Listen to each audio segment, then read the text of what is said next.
Formerly known as the Belgrade Plantation, the local Ruth's Chris Steakhouse is believed by many to be haunted. Built in 1732, it has served as both a home and a Civil War hospital for Southern soldiers. In the 1800s, a young lady had married a wealthy landowner here at the Belgrade Plantation. Shortly after she had lived here, she was found in a precarious situation with her ex-boyfriend. The landowner demanded a divorce and kicked the young lady out of the house. Angered and humiliated, the girl's father shot and killed the landowner. He was arrested and hung for his crime. His daughter moved back into the house. Shortly after the public hanging, the young widow died right here on these steps. Now, there's two different versions of this story. Some believe she simply fell and broke her neck, while many others believe she fell on her sewing basket and punctured her heart with her scissors. Mark Angie tells us a ghostly-looking young lady has been seen floating around the steakhouse.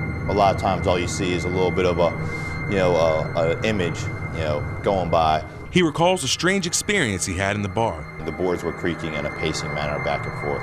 It went on for several minutes until I came around from the bar and went to that very spot. And as soon as I got to that spot, it stopped. And there was also kind of a cool chill that I kind of felt as well. It was quite creepy. In Midlothian, this is Dan Grudovich for 8 News. Happy Halloween. As part of the Rock the Vote tour, the Pledge to Vote rally is bringing young people together through music and encouraging them to vote. Being the largest new voter registration campaign in U.S. history, they've recently hit a milestone of 2.5 million new voters. It's a way to connect with people on their own level, like everyone listens to music. The tour started in September, emphasizing voter registration, and will continue through to Election Day, now focused on voter commitment. We're getting people to commit to actually show up at the polls on Election Day. We have a goal of reaching 200,000 young people who say they're absolutely voting. And if you're not sure where you're registered or how to get an absentee ballot, this tech-savvy team has outfitted its bus with online kiosks, providing voters with any resources they may need. We're all about making it as easy as possible to vote on Election Day. Eckerson tells us the secret to their success is simple. We pull people together, make it fun, and hope that at the end of the day, youth have the ability, and they do, to change the country. In Richmond, Dan Grudovich, 8 News. The Radio 1 Poll Patrol has kicked off with a voter awareness rally. Teamed up with numerous local motorcycle clubs, they're collecting bottled water and snacks to distribute to voters who may be waiting in very long lines tomorrow.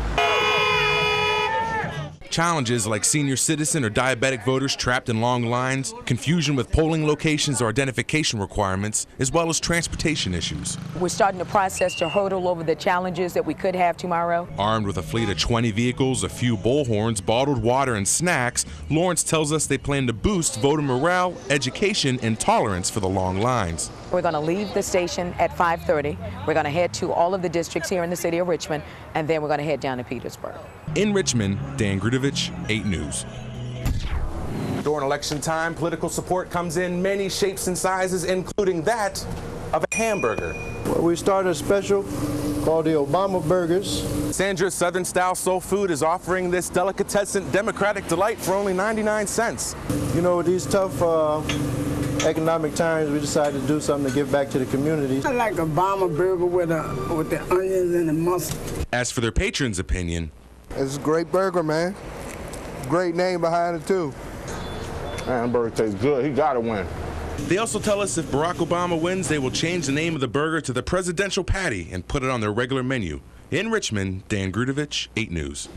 A few weeks ago, Gray Taylor, a Vietnam veteran and teacher at Thomasdale High School, received a call from a veteran's office. And he says, "Are you Lloyd Taylor?" And he reeled off my Social Security number, blood type, and that I'm Protestant. And I said, "Yeah," to all these things. And he said, "You know, I have your dog tag from Vietnam." And I said, "No, you don't. I've got my dog tags."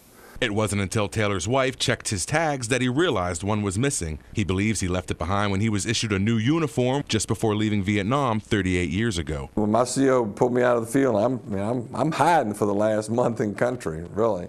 And I couldn't hurry up and get undressed fast enough, get new clothes on, get on a plane, and get out of there. I mean, you know.